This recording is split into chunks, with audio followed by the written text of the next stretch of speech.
नमस्कार, बहुत स्वागत है आपका। आप देख रहे हैं एबीपी गंगा का मेगा न्यूज बुलेटिन सत्याग्रह। आपके साथ हूं मैं दीपक बाफिला। नमस्कार, मैं अवधेश। स्वागत है आपका सबसे दमदार न्यूज बुलेटिन सत्याग्रह में।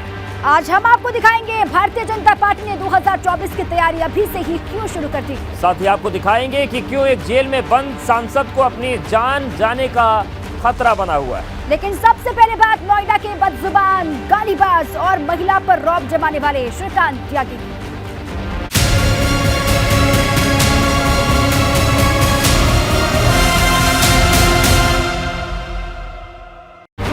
तो सबसे पहले बात नोएडा के उस गालीबाज नेता की, जिसे पकड़ने में नोएडा पुलिस के पसीने छूट गए हैं, जो घंटों बाद भी पुलिस की पकड़ से दूर है। महिला से बदसलूकी के मामले में तथाकथित नेता श्रीकांत त्यागी पर शिकंजा तेज हो किया गया है, लेकिन अब तक पकड़े ना जाने की वजह से पुलिस पर सवाल खड़े होने लगे।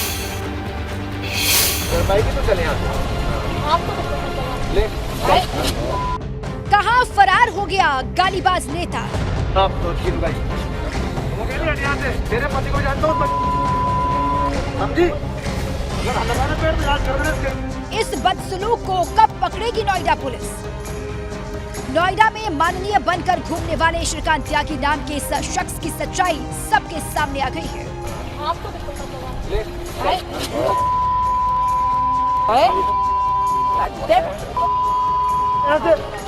नोएडा के सेक्टर 93 की पॉश सोसाइटी में नारी सम्मान को तार तार करने वाले इस नेता की तलाश में पुलिस जुटी हुई है। अब तक बदसलूक श्रीकांत त्यागी की 3 गाड़ियों को जब्त किया जा चुका है और कुछ नजदीकियों को भी हिरासत में लिया गया है। अब नोएडा पुलिस ने श्रीकांत त्यागी की तलाश तेज कर दी है, लेकिन श्रीकांत त्यागी की राजनीतिक पैठ अच्छी होने की वजह से इसके कारनामों की लिस्ट बहुत लंबी है। सोसाइटी में महिला के साथ बदसलूकी की, पेड़ लगाने को लेकर महिला से हुआ था विवाद, पीड़ित महिला को भद्दी भद्दी गालियां दी। कुछ दिन पहले एक महिला के साथ पकड़ा गया था। लखनऊ के फ्लैट में पत्नी ने किसी और के साथ पकड़ा था। वैध और अवैध रूप से पुलिस सुरक्षा में रहता था। फर्जी एस्कॉर्ट भी साथ रखने के आरोप लगे हैं। पहले भी कई लोगों से बदतमीजी कर चुका है श्रीकांत त्यागी। श्रीकांत त्यागी नाम का व्यक्ति एक महिला के साथ काफ़ी अभद्र टिप्पणियां करके, अश्लीलता से बात करके और गाली गलौज करके हाथापाई कर रहा था। ये वीडियो पता चला कि ग्रैंड ओमेक सोसाइटी का वीडियो है, जो कि थाना फेज 2 क्षेत्र में है। जैसे ही ये वीडियो हमारे संज्ञान में आया, हमने अभियोग पंजीकृत कर अभियुक्त की गिरफ्तारी के प्रयास शुरू कर दिए हैं। पुलिस का दावा है कि जल्द उसे पकड़ लिया जाएगा, जिसके लिए पुलिस की कई टीमों का गठन कर दिया गया है। अब देखना होगा कि गालीबाज नेता पर कब कानून का डंडा चलेगा। Bureau report, ABP Ganga. ये रिपोर्ट आपने देखी, लेकिन अब सवाल ये है कि इस गोलीबाज नेता के सिर पर किसका हाथ है और आखिर इसे इतनी हिम्मत कहां से मिलती थी। बताया जाता है कि पश्चिमी यूपी में ये मनमानी करता था, कानून के काम में काफी दखल रहता था। क्या इसे राजनीतिक शह मिली? और अब गौतम बुद्ध नगर सांसद महेश शर्मा ने दावा किया है कि 48 घंटे के भीतर आरोपी की गिरफ्तारी होगी, नहीं तो भाजपा खुद आंदोलन करेगी।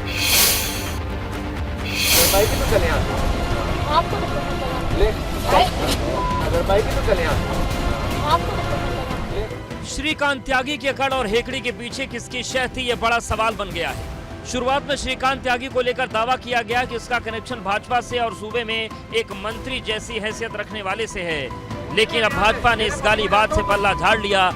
के सभी लोग और मैं सांसद जनप्रतिनिधि होने के नाते अपने क्षेत्र की जनता को यह विश्वास दिलाता हूं कि इसकी गिरफ्तारी 100% होगी और इसके खिलाफ कार्रवाई होगी, सख्त से सख्त कार्रवाई होगी। तीसरा, हमारी जिलाध्यक्ष ने बताया कि यह हमारी पार्टी का कभी भी सक्रिय सदस्य या प्राथमिक सदस्य नहीं रहा है। भाजपा सांसद राजकुमार चाहर ने भाजपा से कनेक्शन का खंडन कर दिया। श्रीकांत त्यागी नाम का कोई व्यक्ति सोशल मीडिया पर किसी महिला से अभद्रता करते हुए नजर आ रहे हैं, ऐसा एक वीडियो सोशल मीडिया पर वायरल हुआ है। मैं आप सभी को अवगत कराना चाहता हूं कि श्रीकांत त्यागी नाम का व्यक्ति भारतीय जनता पार्टी किसान मोर्चा का राष्ट्रीय कार्यकारिणी का मेंबर कभी न था न कभी है। दरअसल भाजपा से कनेक्शन को लेकर सवाल यूं ही नहीं उठे। बड़े बड़े नेताओं के साथ ऐसी तस्वीरों को देखकर इसे भाजपा नेता बताया जा रहा था। वहीं अपने ट्विटर हैंडल पर भी खुद की पहचान भाजपा किसान मोर्चा के पदाधिकारी के रूप में ये बताता था। हालांकि श्रीकांत त्यागी के भाजपा कनेक्शन को पार्टी ने सिरे से खारिज कर दिया। श्रीकांत त्यागी का भारतीय जनता पार्टी से कोई लेना देना नहीं है। बिल्कुल स्पष्ट रूप से भारतीय जनता पार्टी आज इस प्रेस कॉन्फ्रेंस के माध्यम से ये सूचना देती है कि श्रीकांत त्यागी का, जिसने एक महिला के साथ दुर्व्यवहार किया और जिसकी रिकॉर्डिंग भी आई है, उसका भाजपा के साथ कोई लेना देना नहीं है। वो भाजपा का सदस्य नहीं। अब भाजपा ने सपा नेता से इसका संबंध बताया है, लेकिन विपक्ष इस मामले को लेकर भाजपा पर हमलावर है। कांग्रेस और सपा इस मामले को लेकर सवाल उठा रही हैं। वहीं सूत्रों के हवाले से खबर है कि श्रीकांत त्यागी का संबंध भाजपा छोड़ चुके स्वामी प्रसाद मौर्य उनकी बेटी संघमित्रा मौर्य से रहा है, जो भी बदायूं से भाजपा सांसद भी हैं। दावा है कि अपनी राजनीतिक पैठ के दम पर ही ये लोगों पर रौब दिखाता था और पश्चिमी यूपी में गहरी पैठ थी। अब इस मामले में राष्ट्रीय महिला आयोग ने भी यूपी के डीजीपी से जवाब तलब कर लिया। Bureau report, ABP Ganga. तो गुंडागर्दी आपने देख ली और सवाल ये है कि पुलिस आखिर कब इसे पकड़ पाएगी, और सवाल ये भी है कि इसे आखिर पाल कौन रहा था। बिल्कुल, चलिए ग्राउंड पर आपको ले चलते हैं। हमारे साथी शक्ति जुड़ चुके हैं, सीधे उन्हीं का रुख कर लेते हैं। शक्ति, बहुत सारे सवाल हैं जो खड़े हो रहे हैं और सबसे बड़ा सवाल ये कि किसका शेयर मिला हुआ था, इसको लेकर भी कई तरह की बातें हो रही हैं। लेकिन सबसे पहले अपडेट आप दीजिएगा, पुलिस क्या कुछ कह रही है, कब तक गिरफ्तारी हो जाएगी, क्या कहा जा रहा है पुलिस प्रशासन की तरफ से? शक्ति। अगर पुलिस शासन की बात की जाए तो पुलिस की तरफ से साफ तौर पर कल से यही कहा जा रहा है कि कई टीमें बना दी गई हैं और श्रीकांत त्यागी की गिरफ्तारी के लिए उनको रवाना कर दिया गया और दबिश दी जा रही है। तो हालांकि शुरुआती दौर में अगर बात की जाए तो कल जब ये घटनाक्रम घटित हुआ था उस समय की बात की जाए तो उस समय तो हालांकि पुलिस का जो रवैया था वो थोड़ा ढीला था, लेकिन जैसे जैसे आज सुबह हुई तो सुबह होने के बाद इस मामले में काफ़ी तेजी आई। जिसके बाद अगर बात की जाए नोएडा पुलिस की तो नोएडा पुलिस ने श्रीकांत त्यागी की जो लग्जरी गाड़ियाँ थी वो जहाँ सोसाइटी से खिंचवा लेने के बाद उन्हें थाने में खड़ा कर दिया। तो कहीं ना कहीं जिस तरीके से अब श्रीकांत त्यागी की जो मुश्किलें हैं वो बढ़ चुकी हैं। जो रसूख था वो रसूख ढीला पड़ गया, क्योंकि सत्तारूढ़ पार्टी ने साफ मना कर दिया है कि वो उस आदमी से हमारा कोई भी संबंध नहीं है। वही 48 घंटे का समय भी दिया गया है। अगर उच्च नेताओं के माने अगर बताया जा रहा है कि जो महेश शर्मा है सांसद नोएडा के, वो घर पहुंचे थे, पीड़ित महिला उसके पास पहुंचे थे, उसकी हिम्मत बढ़ाने के लिए पहुंचे थे और पहुंचने के बाद उन्होंने ऐसा कहा है कि जल्द से जल्द उसकी गिरफ्तारी हो जाएगी। और जो मुख्यमंत्री है, प्रदेश के मुख्यमंत्री इसकी मॉनिटरिंग कर रहे हैं। वहीं अगर बात की जाए होम मिनिस्टर अमित शाह जी की या जेपी नड्डा जी की, राष्ट्रीय पार्टी के जो राष्ट्रीय अध्यक्ष हैं बीजेपी के, वो सभी लोग इस समय इस पर अपडेट ले रहे हैं। तो कहीं ना कहीं श्रीकांत त्यागी को गिरफ्तार बहुत जल्दी कर लिया जाएगा ऐसा माना जा रहा है। लेकिन श्रीकांत त्यागी है कहाँ? आखिर जो पुलिस जल्द से जल्द किसी को भी ढूंढ लाती है वो श्रीकांत त्यागी है कहाँ? सबसे बड़ा सवाल ये खड़ा होता है। पुलिस दावा ये कर रही है कि 48 घंटे के भीतर गिरफ्तारी होगी, लेकिन अभी तक क्या जानकारी मिल पाई है श्रीकांत त्यागी को लेकर, इसके बारे में कोई जानकारी पुलिस प्रशासन ने दी नहीं है। लेकिन दावा ये कि जल्दी हो जाएगी गिरफ्तारी, देखना दिलचस्प होगा। शुक्रिया आपका शक्ति, पूरी जानकारी के लिए। बिल्कुल, तो अभी नोएडा में श्रीकांत त्यागी का किस्सा खत्म नहीं हुआ था कि बरेली में एक और नेताजी की गुंडागर्दी सामने आ गई। इस नेता ने तो सारी हदें पार कर दी हैं। न सिर्फ महिला को बेरहमी से पीटा, बल्कि बच्चे तक को नहीं छोड़ा।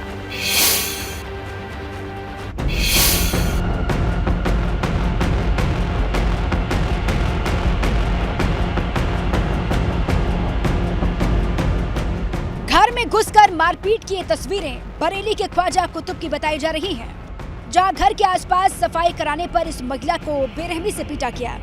महिला को पीटने वाला जितेंद्र रस्तोगी नाम का एक शख्स तथाकथित भाजपा नेता और व्यापार संगठन का प्रदेश मंत्री बताया जा रहा है, जिसने महिला के घर में घुसकर महिला के साथ मारपीट की। मासूम बच्ची पर भी तरस नहीं खाया। खुद को भाजपा नेता और संघ पदाधिकारी बताने वाले इस शख्स की गुंडागर्दी सीसीटीवी कैमरे में कैद हो गई। घर से महिला को खींचकर बाहर ले जाकर बेरहमी से पिटाई की और जमीन पर गिराकर मारता रहा। पुलिस ने पीड़िता अनुराधा रस्तोगी की शिकायत पर केस दर्ज कर लिया है। हालांकि अभी आरोपी की गिरफ्तारी नहीं हो पाई है और महिला ने शिकायत में खुद की और परिवार की जान को खतरा बताया है।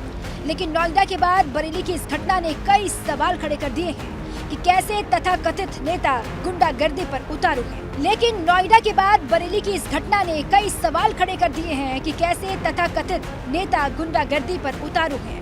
Bureau report, ABP Ganga. वहीं बरेली के इस मामले को लेकर सपा ने ट्वीट कर दिया है, लिखा है कि भाजपा नेताओं के करतूतों से यूपी शर्मसार हो गई है। नोएडा के बाद बरेली के मामले को लेकर समाजवादी पार्टी ने भाजपा पर हमले तेज कर दिए। महिला की पिटाई मामले में सपा का ट्वीट सामने आया। भाजपा नेताओं की करतूतें यूपी को शर्मसार कर रही है, सपा ने कहा है, और बेलगाम नेताओं को सम्मान करना सिखाएं सीएम ने भी कहा, आरोपी भाजपा नेता के खिलाफ कार्रवाई हो। तो देखिए, समाजवादी पार्टी के जो औपचारिक हैंडल है, जो आधिकारिक हैंडल है, उससे ये ट्वीट किया गया है कि भाजपा नेता सरेआम महिला और उनकी बेटी को पीटा, निंदी, शर्मनाक। सत्ता के नशे में बेलगाम अपने नेताओं को महिलाओं का सम्मान करना सिखाएं मुख्यमंत्री। और चले इसी पर हमारे साथी अनूप मिश्रा जुड़ चुके हैं, सीधे उन्हीं का रुख कर लेते हैं। अनूप, क्या हुआ था वहां पर, क्या बताया जा रहा है, पुलिस क्या कुछ कह रही है इस पूरे घटनाक्रम को लेकर? अनूप, देखिए, ये पूरा जो विवाद है वो नाली को लेकर एक विवाद है, और नाली का विवाद इतना ज्यादा बढ़ गया कि जो भाजपा नेता जितेंद्र रस्तोगी है, उनके ऊपर आरोप लगा है कि उन्होंने उनकी जो अनुराधा रस्तोगी है उनके साथ और उनकी बेटी के साथ बेरहमी से मारपीट की। और सीसीटीवी फुटेज भी इसका एक वायरल हो रहा है, जिसमें तस्वीरों में साफ साफ दिख रहा है कि किस तरीके से एक महिला को और उसकी बेटी को घसीटा जा रहा है, उसको मारा जा रहा है, पीटा जा रहा है। किसी भी तरीके का ऐसा लगता है कानून का कोई खौफ नहीं है इनमें, ऐसा साफ इन फुटेज से साफ साफ दिखता है। यही कारण है कि खुद समाजवादी पार्टी ने भी इस मामले पे ट्वीट किया है, और नोएडा में भी इस तरीके की घटना सामने है। ये तो कहीं ना कहीं अब जब मामला तूल पकड़ा है, वीडियो वायरल हुआ है और एबीपी गंगा लगातार इस खबर को दिखा रहा है। बिल्कुल ठीक है अनूप, और ये खुद को भाजपा का नेता बताते हैं, इसलिए भी ये मामला और गंभीर हो जाता है। शुक्रिया आपका, नजर बनाए रखें। और अब रुक करते हैं एक और बड़ी खबर का। 27 साल पुराने मामले में आज एक बड़ा फैसला आया है और पूर्व सांसद उमाकांत यादव समेत 7 आरोपी दोषी करार दिए गए। दरअसल जीआरपी सिपाही हत्याकांड में पूर्व सांसद उमाकांत यादव दोषी करार दिए गए हैं। एडिशनल सेशन जज ने उमाकांत यादव समेत 7 लोगों को दोषी ठहराया था। अब सोमवार को सजा का ऐलान हो जाएगा। तो आपको बता दें कि मामला 1995 का है। जीआरपी सिपाही हत्याकांड हुआ था। उमाकांत यादव वो जौनपुर की मछली शहर लोकसभा सीट से सांसद थे और खुटन विधानसभा सीट से विधायक भी रह चुके हैं।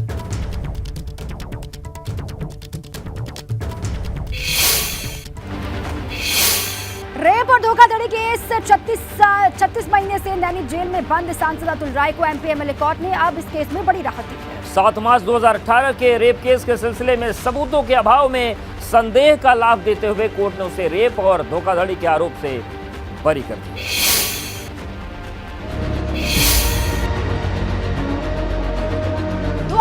से जेल में बंद उत्तर प्रदेश से बसपा सांसद अतुल राय को बलात्कार के आरोप से बरी कर दिया गया है।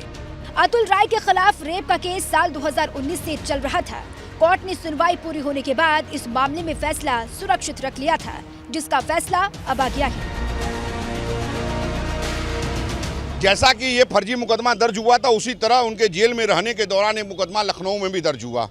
उस मुकदमे में जबकि ये जेल में थे, 120B के तहत तत्कालीन आईपीएस अमिताभ ठाकुर के साथ इनको अभियुक्त बना दिया गया है। उस मुकदमे के निस्तारण के उपरांत ये जेल से रिहा हो जाएंगे।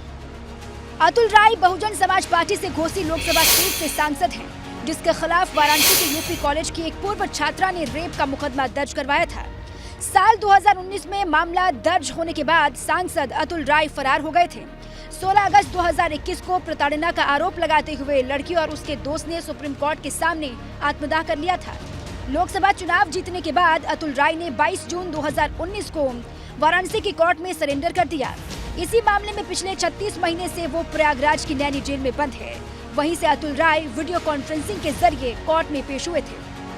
अतुल राय और उनके समर्थकों ने मुख्तार अंसारी पर साजिश के तहत एन चुनाव के वक्त फर्जी केस दर्ज कराकर फंसाने का आरोप लगाया था। अब भी अतुल राय के परिवार वाले मुख्तार अंसारी से जान का खतरा बता रहे हैं। षड्यंत्र करके, सामूहिक रूप से षड्यंत्र करके, और अंगद राय जो जेल में सजायाफ्ता कैदी है। क्या आप लोग मांग भी करेंगे कोर्ट से कि सुरक्षा भी दी जाए जेल में? हमारी पूरी मांग है कि जो भी षड्यंत्र के पीछे जितने लोग हैं उन लोग के ऊपर सख्त कार्रवाई की जाए और उनको सजा दी जाए। और हमारा सरकार से भी ये मांग है कि जितने लोग इस साजिश के पीछे थे, हमारे बड़े भाई श्री अतुल राय जी के, उस साजिश के तहत जितने लोगों का नाम आया, जो भी कार्रवाई अभी उनकी बाकी है तो वो उनके साथ कार्रवाई हो और उनको सख्त से सख्त कार्रवाई की। हालांकि इस फैसले के बाद भी अतुल राय जेल से रिहा नहीं होंगे। ऐसा इसलिए क्योंकि उनके खिलाफ दूसरे मुकदमे भी हैं जिनमें उन्हें जमानत नहीं मिली है। घोसी सांसद को राहत है और उनके भाई उनके ऊपर मुख्तार अंसारी से जान के खतरे का अंदेशा भी जता रहे हैं, उनकी सुरक्षा की मांग भी कर रहे हैं। कैमरामैन विशेष के साथ नीतीश कुमार पांडे, एबीपी गंगा। अतुल राय को जिस मुख्तार अंसारी का खौफ है, पूर्वांचल के उसी माफिया मुख्तार अंसारी और उसके परिवार पर प्रशासन का शिकंजा लगातार कसता जा रहा है। बिल्कुल, मुख्तार अंसारी की पत्नी अफशान अंसारी के नाम की संपत्ति कुर्क की गई है, जिसकी कीमत 2 करोड़ 25 लाख रुपए बताई जा रही है। सुनो। श्रीमान जिला मजिस्ट्रेट जनपद गाजीपुर महोदय के आदेश के क्रम में गैंगस्टर एक्ट की धारा 14(1) के अंतर्गत जनपद गाजीपुर के ISI 191 गैंग के आपराधिक माफिया मुख्तार अंसारी पुत्र सुभानुल्लाह अंसारी निवासी दर्जी टोला यूसुफपुर थाना मोहम्मदाबाद जनपद गाजीपुर के मोहल्ला गोरा बाजार स्थित दो भूअचल संपत्ति को कुर्क किया जाता है।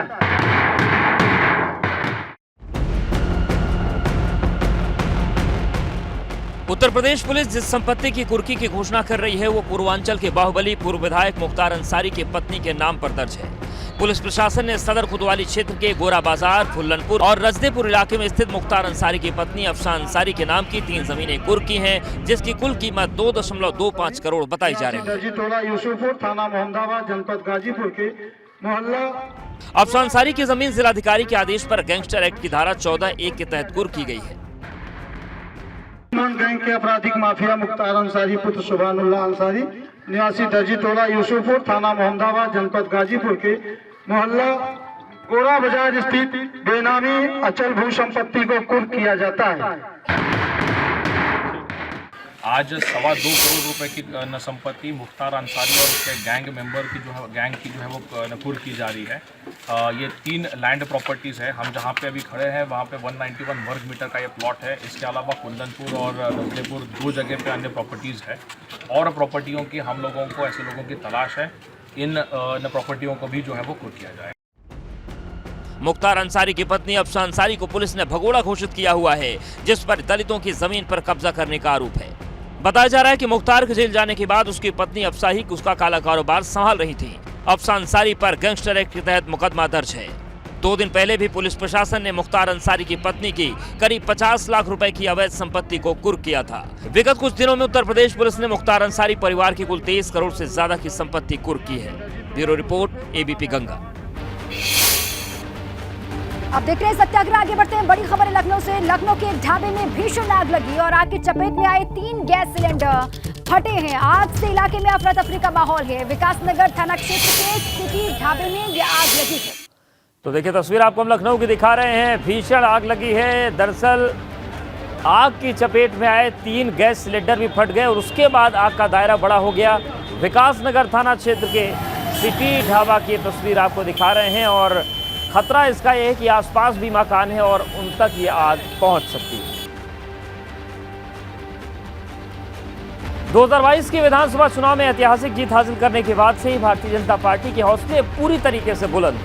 भाजपा ने 2024 के लोकसभा चुनाव को लेकर अपनी तैयारियों को और तेज कर दिया है। चुनाव से पहले सभी अग्रिम मोर्चे की कमर कसी जाने लगी है और इसको लेकर पूरे प्रदेश में बैठकों का दौर शुरू हो चला है।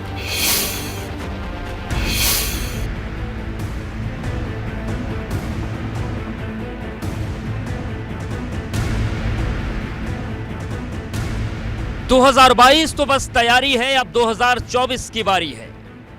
इसी मूल मंत्र के साथ भारतीय जनता पार्टी ने लोकसभा चुनाव 2024 को लेकर मिशन मोड में काम करना शुरू कर दिया है। चित्रकूट में हुए प्रशिक्षण वर्ग के बाद भाजपा ने लोकसभा चुनाव में 2024 में 50% से अधिक वोट और 80 में से 75 सीटों पर जीत दर्ज करने का लक्ष्य रखा है। पार्टी के रणनीतिकारों का मानना है कि 2024 से पहले पिछड़े, दलित, महिला, किसान, युवा, अल्पसंख्यक और आदिवासी वर्ग को पूरी तरह से साधना जरूरी है। और ये प्रशिक्षण वर्ग है। प्रशिक्षण वर्ग के माध्यम से संगठन की जितनी भी गतिविधियां हैं, कार्य पद्धति है, बीजेपी का इतिहास विकास है, ये प्रशिक्षण के माध्यम से कार्यकर्ताओं का निर्माण होता है, जो क्षेत्र में जाकर संगठन को खड़ा करते हैं और संगठन को करना क्या है इसके माध्यम से जानकारी होती है।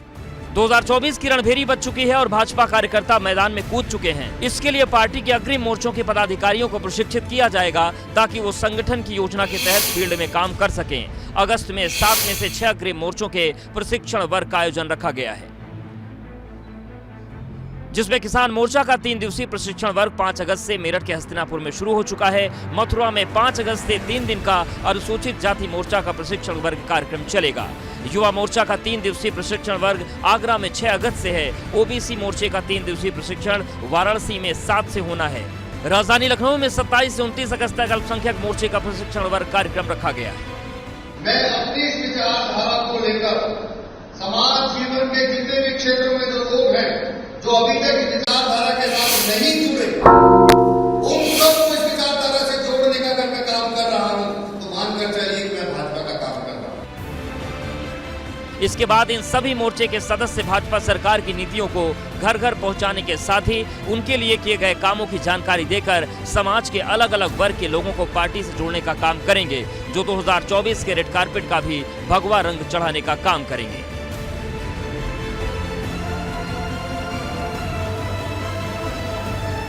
जो 6 मोर्चा हैं उनके अलग अलग प्रशिक्षण वर्ग चल रहे हैं। तमाम चीज़ें की जा रही हैं, लेकिन मिशन वही है कि 2024 में किस तरीके से बीजेपी इस मिशन को फतेह कर पाती है, किस तरीके से अगर कोई कोर कसर 2022 में रह गई तो उसको 2024 में पूरा कर लिया जाए। वीडियो जर्नलिस्ट सत्येंद्र सिंह के साथ सनुज शर्मा, एबीपी गंगा, मेरठ। जब कानून का पालन करने वाले ही और कराने वाले ही कानून को ताक पर रखने लगे तो सिस्टम शर्मसार हो जाता है। ऐसा ही एक मामला सामने आया है बरेली से। यहाँ पर एक दरोगा ने सिपाही को तलाक दे दिया, लेकिन अब साहब को बीच चौराहे पर तलाक देना भारी पड़ गया।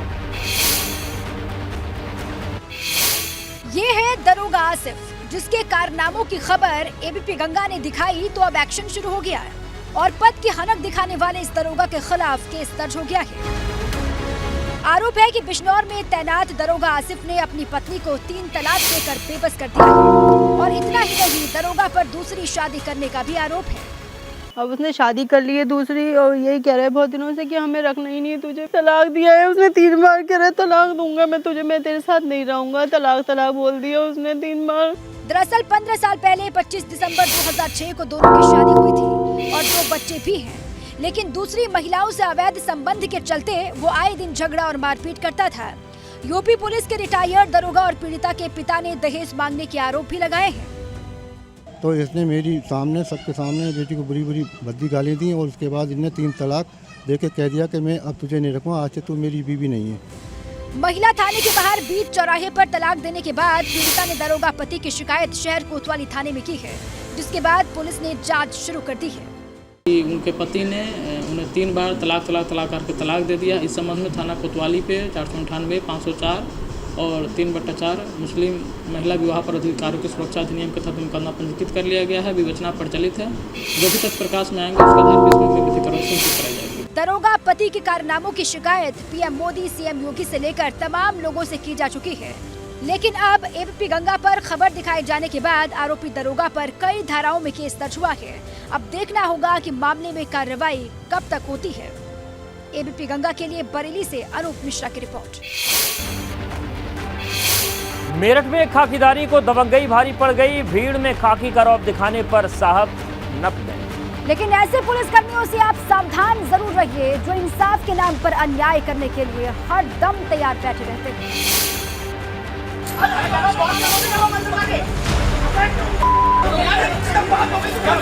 थप्पड़ मारा, लात मारी, ऐसे इंस्पेक्टर से भगवान बचाए। ये इंसाफ के नाम पर महापाप करते हैं। इन इंस्पेक्टर साहब का नाम है दिनेश शर्मा, जो भीड़ में इतने बेकाबू हो जाते हैं कि लात, घूंसे और थप्पड़ की बरसात करने लगते हैं। ये साहब धमकी देने में एक्सपर्ट हैं। कोई शिकायत लेकर जाए तो इनका पारा हाई हो जाता है। दरअसल ये मामला मेरठ के ब्रह्मपुरी थाने का है, जहां शुक्रवार रात को अपनी शिकायत लेकर बजरंग दल कार्यकर्ता पहुंचे थे, लेकिन इंस्पेक्टर साहब इस तरह आग बबूला हुए कि बात करते करते एक शख्स से मारपीट करने लगे।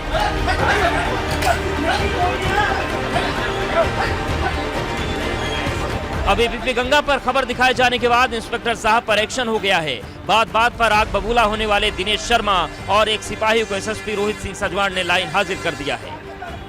Bureau report, ABP Ganga. Bijnor में एक पुजारी की हत्या का मामला तूल पकड़ता जा रहा है। लोगों में आक्रोश है और प्रशासन के हाथ पांव फूले हुए हैं। ग्रामीणों की नाराजगी को देखते हुए पुलिस ने पूरे मामले का 48 घंटे में खुलासा करने का दावा किया।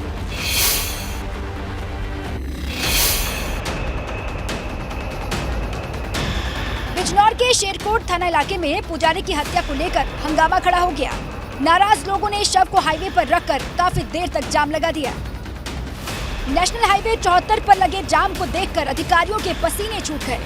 दरअसल बिजनौर के शेरकोट इलाके में मनोकामना मंदिर के पुजारी की सुबह के वक्त में हत्या कर दी गई। हत्यारों ने लाठी डंडों से पीट कर पुजारी को मौत के घाट उतार दिया, जिसके बाद बवाल बढ़ता देख प्रशासनिक अधिकारियों ने मोर्चा संभाला और ग्रामीणों को कार्रवाई का भरोसा देकर मामले को शांत करवाया। मैं स्वामी जी की सौगंध खा के कहता हूँ कि 48 घंटे में मुलजिम और आप लोग भी नहीं मिला तो मुलजिम कहीं और से नहीं, मेरी टीमें लगी हुई हैं, 6 टीमें लगी हैं, भरोसा रखो। पुलिस ने अब हत्यारों को 48 घंटे के भीतर पकड़ने का दावा किया है। प्रशासन का दावा है कि पड़ताल पूरी हो चुकी है। हत्यारों पर बहुत जल्द शिकंजा कसा जाएगा। और जो भी सस्पेक्टेड लोग हैं उनकी काफी कुछ स्थिति क्लियर हो गई है। यहाँ पब्लिकली कह इसलिए नहीं सकते जब तक कि पूरा चीजें क्लियर न हो जाए तब तक। और आप ये मान लीजिए कि गंभीर और कड़ी कार्रवाई होगी। प्रशासन की अपील के बाद ग्रामीण शांत हैं। हालांकि सुरक्षा के लिहाज से मंदिर के आसपास पीएसी और पुलिस बल तैनात की गई है। Bureau report, ABP Ganga. School में बच्चे पढ़ने जाते हैं, लेकिन अगर उन्हें पढ़ाई के अलावा दूसरी समस्याओं का सामना करना पड़े तो बच्चे कैसे पढ़ें? बिल्कुल, हाथरस के स्कूल में क्या क्या सुविधाएं नहीं हैं, इसकी लंबी लिस्ट है, जिसे ठीक करने का भरोसा मात्र दिया गया है।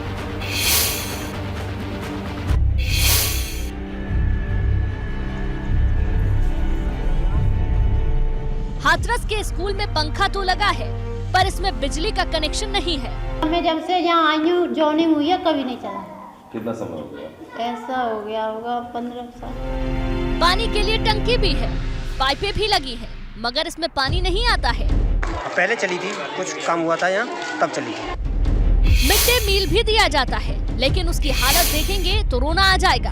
कभी गिटार, कभी बीड़ी, कभी कुछ लेकर आता है। गर्मी के इस माहौल में बिन पंखे कैसे पढ़ते हैं बच्चे? जिस समय बच्चों के लिए साफ पानी की बातें की जा रही हैं, उस स्कूल में पानी तक नहीं है। और मिड डे मील में कभी कीड़े निकलते हैं तो कभी बीड़ी। ऐसे पढ़ेगा इंडिया तो कैसे आगे बढ़ेगा इंडिया? ये तस्वीरें हाथरस के पतुआ गांव के प्राथमिक स्कूल की हैं, जहां पढ़ने वाले बच्चों के साथ ऐसा खिलवाड़ किया जा रहा है। स्कूल के प्रिंसिपल और आंगनबाड़ी कार्यकर्ता भी विद्यालय में बिजली कनेक्शन न होने की बात स्वीकार करते हैं, लेकिन हालातों से मजबूर हैं। इसलिए हमने बोल दिया उससे, वो कहते नहीं है एनजीओ वालों से, लेकिन वो ये कहते हैं कि कल से सही भेजेंगे, सब कल से सही भेजेंगे। मिड डे मील के लिए सरकार ने मेन्यू चार्ट बनाया है, जिसमें बच्चों को फल दूध दिया जाना होता है, लेकिन इस स्कूल की व्यवस्था एक एनजीओ के हाथ में है, जो हाथरस के इस स्कूल को ऐसा खाना देता है। एबीपी गंगा की टीम ने जब बेसिक शिक्षा अधिकारी से स्कूल के बारे में सवाल पूछा तो उन्होंने जल्द उपाय करने की बात की। जितने भी स्कूल इस तरह के हैं और 19 पैरामीटर होते हैं, इसमें असंतृप्तिकरण की एक सूची हमने निकाल ली है, उन पर हम जल्द से जल्द कार्रवाई कर रहे हैं सर सूची। बहरहाल हाथरस के इस प्राइमरी स्कूल की हकीकत यही है। ऐसे में बच्चों को सुविधाएं कब मिलेंगी, ये तो देखने वाली बात होगी। Bureau report, ABP Ganga.